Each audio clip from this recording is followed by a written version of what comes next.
Good morning students. बेटा हमने part first में करंट इलेक्ट्रिसिटी में स्टडी किया था अबाउट करंट, एवरेज करंट क्या होता है as well as instantaneous current जो है वो क्या होता है। और वहाँ से जब हमने बात की थी कि जब कभी चार्ज फ्लो करता है तो उसी को हमने करंट का नाम दिया जिस रेट से चार्ज फ्लो कर रहा है।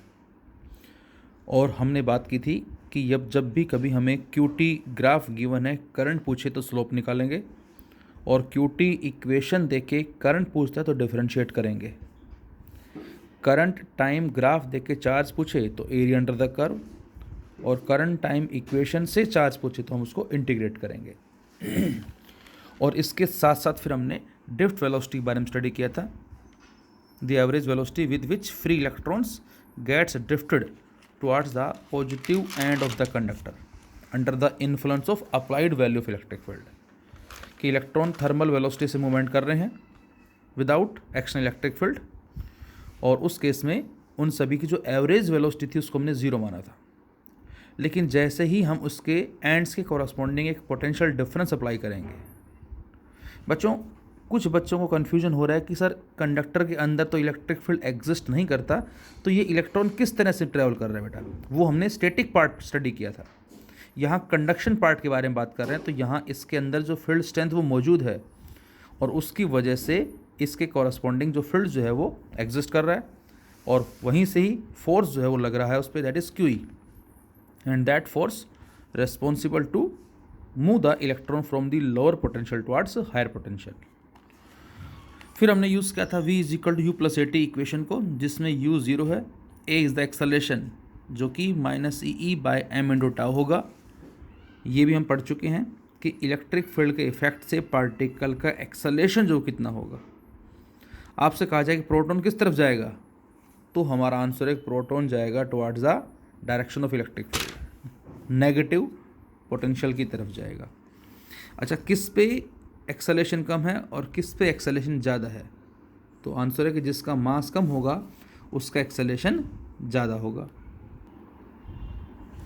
तो हमें रिजल्ट मिला था V D is equal to E E upon में एम इंटू टाउ, और माइनस साइन हमें क्या बताता है बेटा, वी डी और ई जो हैं वो दोनों एक दूसरे के अपोजिट होंगे।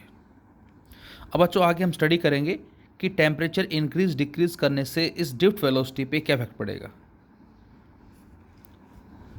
तो आंसर है आगे पढ़ेंगे। चलो फिलहाल हम यहाँ भी डिस्कस कर लेते हैं कि बच्चों जब भी हम टेम्परेचर को इंक्रीज करेंगे तो उससे क्या होगा।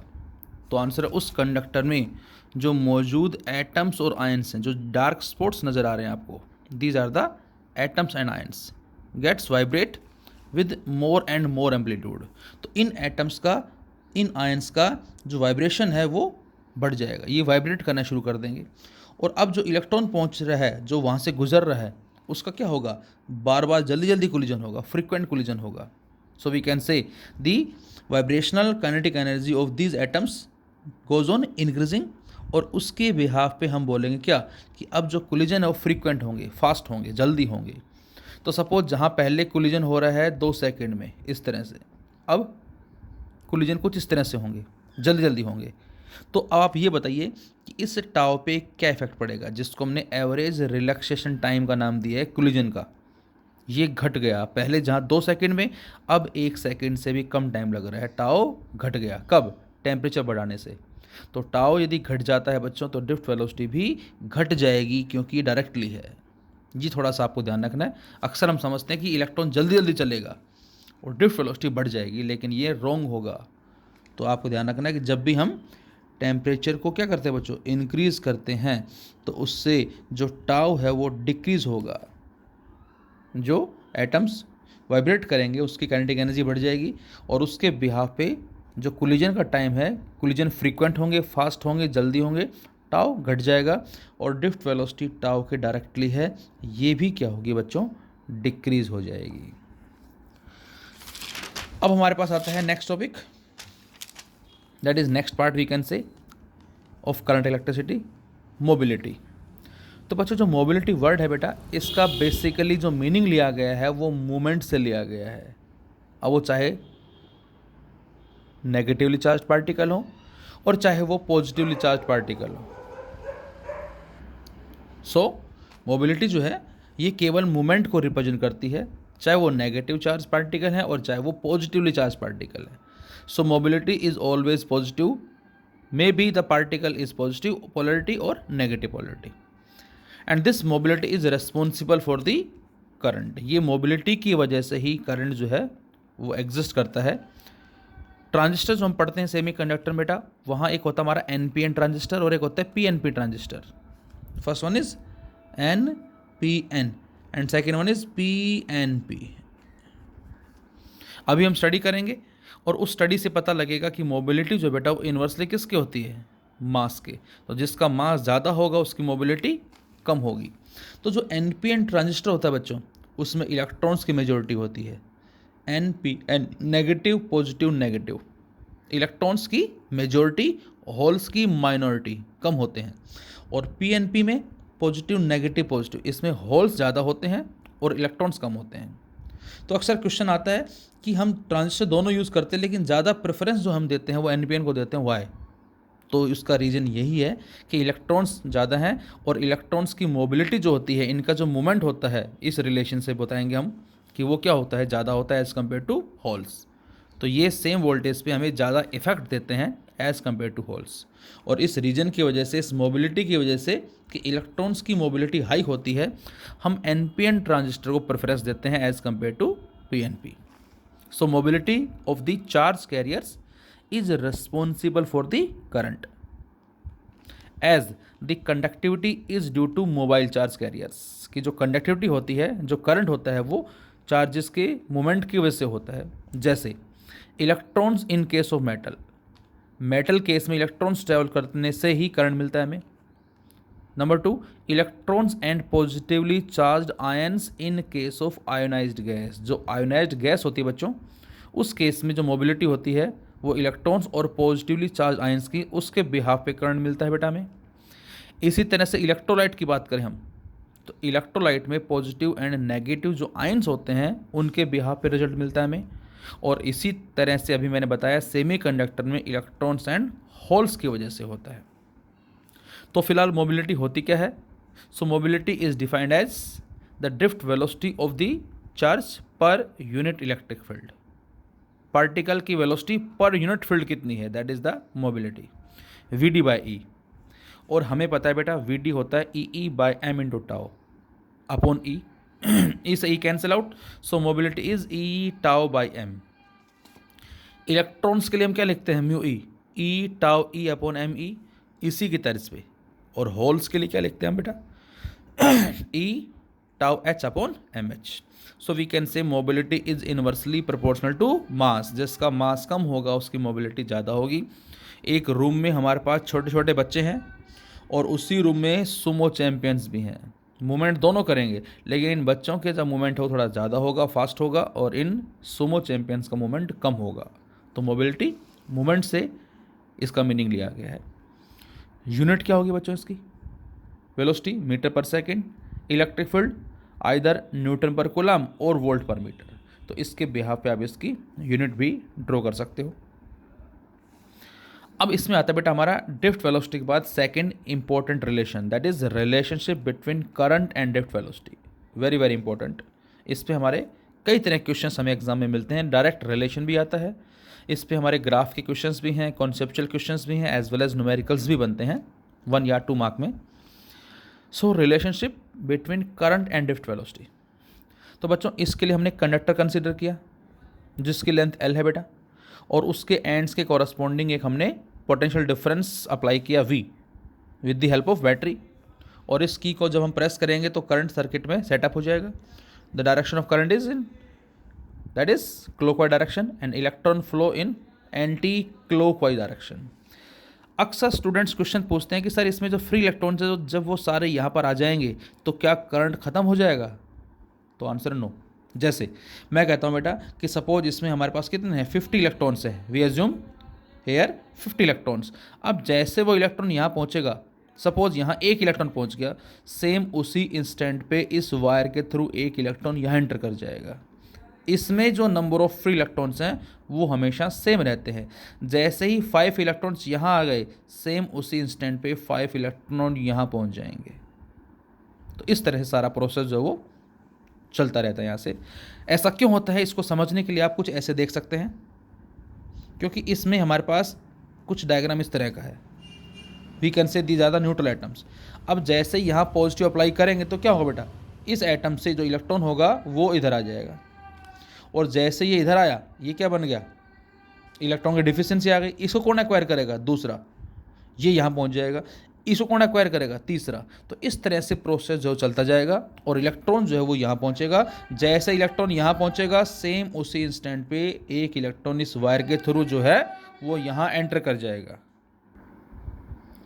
तो हमने यहाँ एक पोटेंशियल डिफरेंस अप्लाई किया लेंथ एल पे, और इलेक्ट्रॉन जो है वो इस नेगेटिव से पॉजिटिव की तरफ ट्रैवल करना शुरू कर देंगे। तो यहाँ पर करंट सेटअप हो जाएगा आई, कितना, Q by T. What is the Q, charge flowing, जो चार्ज यहाँ फ्लो कर रहा है उसको हमने क्यू का नाम दिया, एंड टाइम जिस रेट से। तो हमने माना बेटा यहाँ से यहाँ तक चार्ज के पहुँचने का जो टाइम हो क्या है, दैट इज़ टी मान लिया हमने। अब हमें पता है कि कितना चार्ज फ्लो कर रहा है, that is equal to N E, N is the number of electrons. अब बच्चों यहाँ पर जो स्मॉल एन है उसका मीनिंग कुछ और है बेटा, क्योंकि हमने इलेक्ट्रोस्टैटिक्स में स्मॉल एन लिया था। यहाँ पर जो स्मॉल एन है इसको नाम दिया गया है नंबर डेंसिटी। ये क्या होती है, नंबर ऑफ इलेक्ट्रॉन्स पर यूनिट वॉल्यूम। यूनिट वॉल्यूम में कितने नंबर ऑफ इलेक्ट्रॉन्स मौजूद हैं उस फैक्टर को हमने नंबर डेंसिटी का नाम दिया है। और जो सिलेंड्रिकल वायर है इसका वॉल्यूम कितना होगा, एरिया इंटू लेंथ। इसको इधर ले गए तो नंबर ऑफ इलेक्ट्रॉन कितना आ गया, number density into area into length, that is volume. तो ये हमारे पास वैल्यू किसकी आ गई, नंबर ऑफ इलेक्ट्रॉन्स की। और इस नंबर ऑफ इलेक्ट्रॉन्स की वैल्यू को हमने कहाँ रखा बेटा, इसके अंदर एन की जगह रख दिया यहाँ। फिर से Q is equal to N e, और कैपिटल एन की वैल्यू हमने यहाँ से सॉल्व कर ली, जिसमें small n number density into l है। नंबर डेंसिटी क्या है, नंबर ऑफ इलेक्ट्रॉन्स पर यूनिट वॉल्यूम, और वॉल्यूम को हम इधर ले गए तो नंबर डेंसिटी इंटू वॉल्यूम जो क्या आ गया, नंबर ऑफ इलेक्ट्रॉन्स आ गया। इसको यहाँ रख दिया हमने और ई से मल्टीप्लाई कर दिया तो Q की वैल्यू आ गई है। And time taken by the free electrons to cross the conductor, कितने टाइम में लगेगा इनको यहाँ से यहाँ तक क्रॉस करने में। तो हमें मालूम है V होता है S बाई टी, तो T बराबर किसके होगा, S बाई वी। T यहाँ से यहाँ तक का टाइम, S टोटल डिस्प्लेसमेंट जो हमारा है वो कितना बेटा, L है यहाँ पर, और किस वेलोसिटी से अचीव हो रहा है, VD से। तो T की वैल्यू आ गई L बाई वी डी। तो इसका मतलब हमने Q की वैल्यू कैलकुलेट कर ली जो ये आई, और T की वैल्यू कैलकुलेट कर ली ये आई। और अब इस Q की और T की वैल्यू सेकंड और थर्ड से उठाकर फर्स्ट में पुट कर दें। और जैसे ही हम सेकंड थर्ड को फर्स्ट में रखते हैं और सोल्व करते हैं बेटा, तो यहाँ से फाइनली मिलता है हमें क्या, I is equal to N e a v d. So this is the relationship between current and drift velocity. I is equal to N E A V D, N number density, E charge on electron, A is the area of cross section and V D is the drift velocity। अब यहाँ से यदि हम इस V D की value रखते हैं E E by M into tau, और E की वैल्यू क्या रखते हैं बेटा, V बाई L, क्योंकि E क्या होता है, पोटेंशियल डिफरेंस अपॉन में दो एंड्स के बीच का डिस्टेंस, ये हो गया। तो यहाँ से हमें फॉर्मूला क्या मिला, I is equal to N, और ये ई स्क्वायर बन गया, E square A tau by M L into V. और बेटा अब इस v और i को हमने क्या किया, इस i को ले गए v के नीचे, बाकी फैक्टर को उधर ले गए, तो ये बन गया v by I, and this v by I will be equal to m l upon n e square A tau. और ओम्स लॉ में स्टडी करेंगे कि जो r होता है बेटा हमारा वो होता है v बाई आई का equivalent, and v by I is equal to this value, so we can say r equal to this value. तो यहाँ से हमने Vd की वैल्यू रखी, Vd के बाद जो इसमें E आया वो रखा हमने, और उसके बाद यहाँ से V बाई आई की फॉर्म बनाई हमने। इसको हम नाम देंगे आगे deduction of Ohm's law on the basis of drift velocity. मतलब ओम्स लॉ को ड्रॉ करना है ड्रिफ्ट वेलोसिटी की हेल्प से। और इसी को ही मैंने लिखा नंबर सेकेंड पॉइंट, या नोट भी कह सकते हैं हम, Vd इक्वल टू इस एन ई ए को बेटा ले गए नीचे हम, I अपॉन एन ई ए। तो यहाँ से हम लिख सकते हैं क्या कि Vd जो है वो इन्वर्सली किसकी होगी, एरिया ऑफ क्रॉस सेक्शन की। कब, जब हम ये कहते हैं क्या कि सर्किट में करंट जो है वो कांस्टेंट फ्लो कर रहा है। क्योंकि हमें आगे कॉन्सेप्चुअल क्वेश्चंस मिलेंगे जिसमें हमें गिवन होगा एक वायर दे रखा है, उसका रेडियस सपोज करो r है, और उसमें I करंट फ्लो कर रहा है, और अब हमने सेम नेचर का वायर लिया। अब नेचर सेम लेने से ये सेम होगा, लेकिन उसमें एरिया जो वो कुछ अलग लिया, करंट सेम लिया, अब एरिया चेंज कर दिया, तो बताओ दोनों वायर में जो ड्रिफ्ट वेलोसिटी होगी इलेक्ट्रॉन्स की उसका रेशियो क्या होगा। तो इस तरह के क्वेश्चंस मिलेंगे हमें। तो ये हम यूज़ कब करेंगे, जब कभी करंट हमें सेम दे रखा है।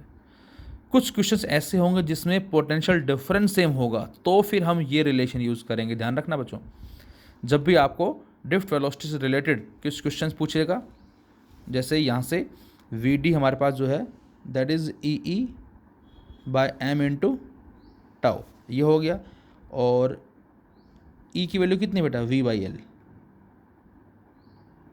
इस तरह से। ये जब भी आपसे कहा जाए कि ड्रिफ्ट वेलोसिटी का रेशियो बताओ, करंट सेम है तो हम ये रिलेशन यूज़ करेंगे, पोटेंशियल डिफरेंस सेम है तो हम ये रिलेशन यूज़ करेंगे। तो अब आप कह सकते हैं कि पोटेंशियल डिफरेंस सेम होने से वी डी इन्वर्सली किसके है, एल के है, तो एल के बढ़ने घटने से ड्रिफ्ट वेलोसिटी में भी चेंज आएगा। सेम यहाँ से एरिया के कम ज़्यादा होने से ड्रिफ्ट वेलोसिटी में भी चेंज आएगा। So v d is inversely proportional to a, area कितना होता है पाई आर स्क्वायर या pi d square by 4, diameter भी हम लिख सकते हैं। वो ये भी कह सकता है कि थिकनेस को डबल कर दिया, हाफ कर दिया, ट्रिपल कर दिया, तो बताओ, तो फिर हम डायमीटर का यूज़ करेंगे, और रेडियस दे रखा है तो हम ये रिलेशन यूज़ करेंगे। And now we have the Ohm's law. तो बेटा ओम्स लॉ हमसे क्या कहता है, ये कहता है कि जब कभी किसी भी वायर में जो करंट फ्लो कर रहा है किसी भी पोर्शन में, वो किसके प्रोपोर्शनल होगा, is directly proportional to the potential difference across that portion. और अक्सर हम इतनी स्टेटमेंट बता के रुक जाते हैं, स्टॉप हो जाते हैं कि भाई कंप्लीट, लेकिन ये अभी ओम्स लॉ की एक कंप्लीट स्टेटमेंट नहीं होगी बच्चों।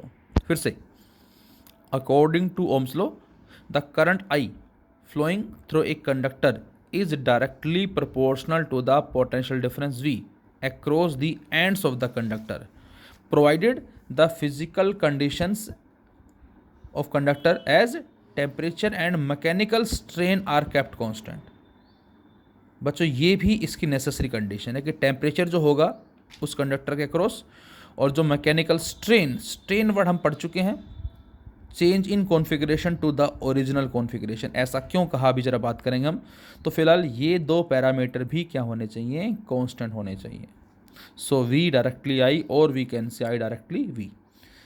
इस डायरेक्टली को हटा के हमने कांस्टेंट लगाया आर, सेम यहाँ से भी हम कांस्टेंट लगा सकते हैं 1/r, और इसको इधर ले गए तो यहाँ से दोनों से रिजल्ट मिला v is equal to I R, और जिसमें r जो है बच्चों ये क्या होगा, that is resistance of conductor. और ये होता क्या है बेटा, तो आंसर है कि करंट के फ्लो में उस कंडक्टर की वजह से जो रुकावटें पैदा की जाती हैं उसी को ही हमने रेजिस्टेंस का नाम दिया है। क्या, करंट के फ्लो में उस कंडक्टर की वजह से जो रुकावटें पैदा की जा रही हैं उन्हीं को ही हमने रेजिस्टेंस का नाम दिया है। So resistance of a conductor is the obstructions posed by the conductor to the flow of current, जिसका सिंबल हम कुछ ये लेते हैं और ये सिंबल लेके एरो लगा दें, इसको बोलते हैं हम वेरिएबल रजिस्टर, जिसको चेंज कर सकते हैं। This is the variable resistor. तो यहाँ से आर आ गया बच्चों v/i, और बेटा ये इसका सर्किट डायग्राम है जो आपको याद रखना है। इसके ऊपर बेस्ड हम प्रैक्टिकल जो है वो लैब में परफॉर्म भी करेंगे। तो ये हमारे पास बैटरी है या सेल है, this is rheostat like a variable resistor. ये वेरिएबल रजिस्टर की तरह है जो पोटेंशियल को डिवाइड करने काम करता है। This is the key, and this one is ammeter, and this one is R. इस वायर का हमें रेजिस्टेंस जो है वो कैलकुलेट करना होता है प्रैक्टिकली, जो भी हमें गिवन होता है लैब में। And this is the volt meter, जो क्या करेगा, इस आर के कॉरस्पॉन्डिंग पोटेंशियल डिफरेंस को मेजर करेगा। तो बच्चों प्रैक्टिकली हम क्या देखेंगे, प्रैक्टिकली हमें ये सेटअप जो है ये तैयार करना होगा लैब में। हमें सारी चीज़ें अलग अलग मिलेंगी, और उसके बाद फिर हमें इसको चेंज कर रहे हैं, और इसको चेंज करेंगे तो वैसे वैसे इस वोल्ट मीटर में और एमीटर में डिफ्लेक्शन भी चेंज होगा, और उसके बिहाफ पे हम जो डिफ्लेक्शन नोट करेंगे ग्राफ प्लॉट करेंगे। और जो ग्राफ आएगा बच्चों हमारा वी में और आई में, वो कुछ इस तरह से ग्राफ आएगा, that is a straight line graph. और इस ग्राफ से जो स्लोप होगा हमारा v/i, v is the potential difference, I is the current, that gives us r is the resistance, so we can say slope is directly proportional to r। तो यहाँ से अलग अलग i मिलेगा, अलग अलग v मिलेगा, लेकिन उनका जो रेशो है वो ऑलमोस्ट सेम आएगा, और वही हमें डिटरमाइन करना है प्रैक्टिकली इस सेटअप के थ्रू। तो ये सेटअप भी आपको याद रखना है। कई बार न्यूमेरिकल्स हमें मिलते हैं एग्जाम में जिसमें इस तरफ आई गिवन होता है और इस तरफ वी गिवन होता है, तो ये भी आपको ध्यान रखना है बच्चों। यदि इधर आई है और इधर वी है, उस केस में स्लोप आई बाई वी होगा जबकि 1/r होगा। तो बेटा इधर वी इधर आई, स्लोप डायरेक्टली आर के है, इधर आई इधर वी, स्लोप इन्वर्सली आर के होगा। और कई बार ग्राफ हमें कुछ इस तरह से गिवन होता है, आई वी में यहाँ दे दिया θ1, यहाँ दे दिया θ2। अब यदि ये θ1 है बेटा, तो यहाँ पर इस ट्राइंगल से कैलकुलेट करेंगे हम किसकी वैल्यू, tan थीटा की वैल्यू। तो tan θ1 जो आएगा वो आएगा v/i, जो कि r के बराबर होता है, इसको मैंने r1 मान लिया। और यहाँ पर इससे कैलकुलेट करें, ये परपेंडिकुलर ये बेस, ये i/v आएगा, ये बन जाएगा क्या, tan θ2 1/r2। तो tan θ1 जो है वो r1 आया, और जो tan θ2 है वो 1/r2 आया। दोनों को डिवाइड करके हम सोल्व कर लेंगे। तो tan θ1 upon tan θ2 equal to r1 into r2 आ जाएगा सोल्व करने के बाद। या दोनों को कोट में कन्वर्ट कर सकते हैं, या पहला कोट दूसरा tan, या दूसरा कोट पहला tan। तो इसके 4 हम आंसर जो है वो सोल्व कर सकते हैं, दोनों tan में, दोनों कोट में, पहला tan दूसरा कोट, दूसरा tan पहला कोट। इस तरह से भी क्वेश्चन हो सकते हैं हमारे पास। यूनिट की बात करें बेटा हम, तो यूनिट जो होगी रेजिस्टेंस की वो ओम, साइंटिस्ट के नाम से ही है, जिसका सिंबल कुछ इस तरह से होगा, V 1 वोल्ट, करंट 1 एम्पियर। तो रेजिस्टेंस जो होगा कंडक्टर का उसको 1 ओम कब बोलेंगे हम, जब 1 एम्पियर करंट फ्लो कर रहा है across the conductor having potential difference is 1 volt. Note deduction of Ohm's law on the basis of drift velocity. अभी हमने बात की थी बेटा कि जो हमारा v/i होगा वो ml/ne² a टाउ के बराबर होगा, और यहाँ से v/i किसके बराबर, r। तो इसका मतलब v/i जो है बेटा वो इसके इक्वल भी है और v/i r के इक्वल भी है। So we can say r equal to ml/ne² a tau. तो यहाँ से रिजल्ट मिल गया हमें रेजिस्टेंस का। और अब हमें यहाँ से साफ साफ पता लग रहा है कि रेजिस्टेंस किन पैरामीटर्स पे डिपेंड करेगा। तो नेक्स्ट टॉपिक में हम यही डिस्कस करेंगे कि रेजिस्टेंस जो है वो किन पैरामीटर्स पे डिपेंड करेगा।